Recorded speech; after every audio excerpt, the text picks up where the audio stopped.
What is going on, everybody? I'm not sure if everyone saw, but I obviously haven't posted a video in a little bit. There was an incident with a tree in my neighbor's yard that knocked out my power, my internet, everything like that. So that's the reason I've been posting. So I'm going to be more regular here, more weekly videos like I've been doing, some fantasy news. And also on Saturdays, I'm going to be doing some underdog picks as well, which leads me to my next point. This video is brought to you by my first official sponsor in Underdog Fantasy. Underdog is my favorite fantasy app, and it's actually the one that I've won the most money on. It's really simple, which basically you pick players and take the higher or lower. And for new customers, if you use my code TJS, you'll get $50 in bonus funds when you do a $5 wager. That's TJS when you sign up using that code. Once again, I want to thank Underdog for the partnership, and we'll be doing this all football season. And like I said, come check me out on Saturdays as well. I'll do some Underdog picks on Saturday morning, and you can help build a lineup with me. But let's jump right into the video. So week one is in the books, and it's getting us a better idea of how each team is really going to be performing this season. Teams you want to attack when you have those players, and teams you kind of want to not play those players against. So in today's video, I'm going to be going over my players that I am a must start, and those ones that are going to be riding that pine pony. Starting off with quarterbacks in Maye. The Pats looked pretty good in week one. Yeah, they lost to the Raiders, but there were a lot of things that I liked that I was seeing. Maye appears that he has taken that step forward, and that offense I think is going to start clicking, especially since Stefon Diggs just got there. Give him a few weeks. I think it could be potentially a very potent offense. They look like they could be a very good football team. They look like they have a gimme game against a Dolphins team that, let's be honest with ourselves, looks pretty bad this season. Not to mention the Dolphins just made Daniel Jones do things for the Colts organization that haven't been done since Peyton Manning. That's right, Peyton Manning. So I'm going all in on Maye this week. I have no questions, no fears about it. He is probably going to be my start of the week. Speaking of Peyton Manning, Justin Herbert. I found this chart interesting comparing Justin Herbert and Peyton Manning. Their careers are very similar at this point, so that's why I kind of find that a little bit funny. Either way, Herbert and the Chargers looked great in Brazil, especially playing a Chiefs team that has been dominating the AFC West and the NFL for that matter. But beating Big Brother like that, especially on a big stage, really is putting a stamp on this Chargers season. The offense looks good, and it looks like they're leaning more pass than run.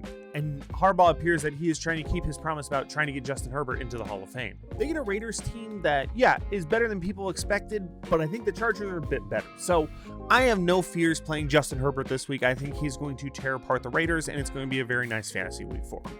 Justin Fields. I owe this man an apology. Granted, it's only week one, but he looked fantastic in the Jets offense. So Justin Fields, I'm sorry. I'm deeply sorry. He looked great against the Steelers, and he almost won that game. He also has another factor that, especially playing against the Bills, he has an advantage. Justin Fields is able to run the ball. Yeah, he's not on Lamar level, but it's still a strength of his and looked like a weakness for the Bills. If he's able to utilize that and the Jets are able to put something together, especially it looks like him and Garrett Wilson have a connection already. If they can keep that going, I think the Jets could actually make this a game. I don't expect them to win, but I expect Justin Fields to have a nice fantasy day. Quarterbacks to sit.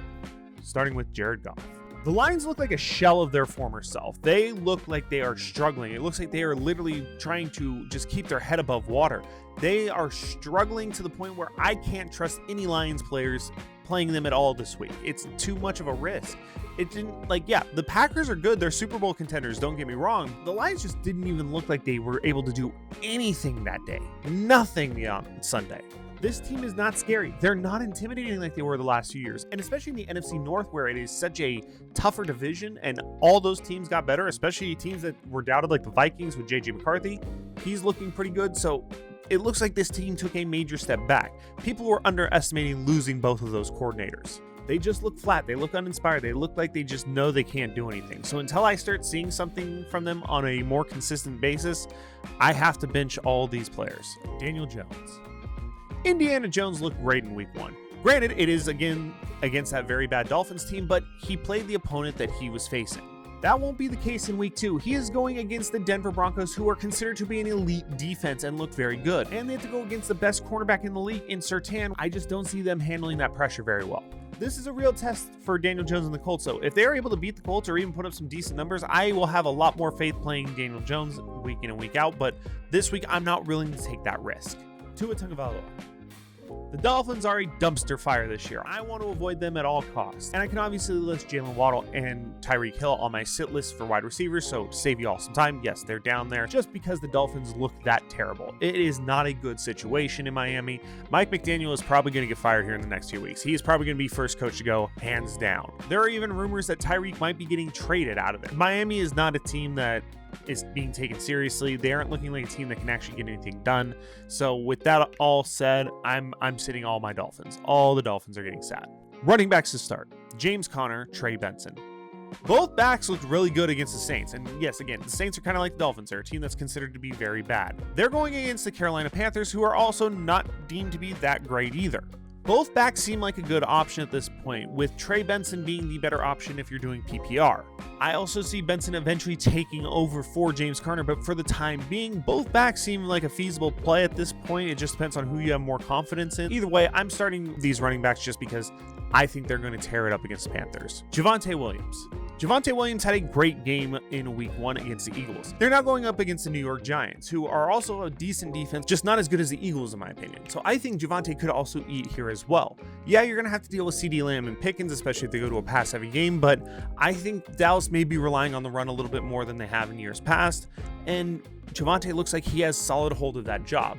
Granted, I think Blue could eventually take over, but for the time being, it looks like it's Williams' job to lose. So I'm going to keep plugging and playing. He's earned that right at this point. Let's see what he's got. Travis Etienne. This man was doubted all offseason. People talked about him potentially losing his job to Tank Bigsby or Tootin, and it was basically looked over for a lot of fantasy managers. He fell to deeper rounds, and he basically said, hold my beer, and took that job right back. He rushed out of his mind on Sunday. He ran for 143 yards on 16 carries.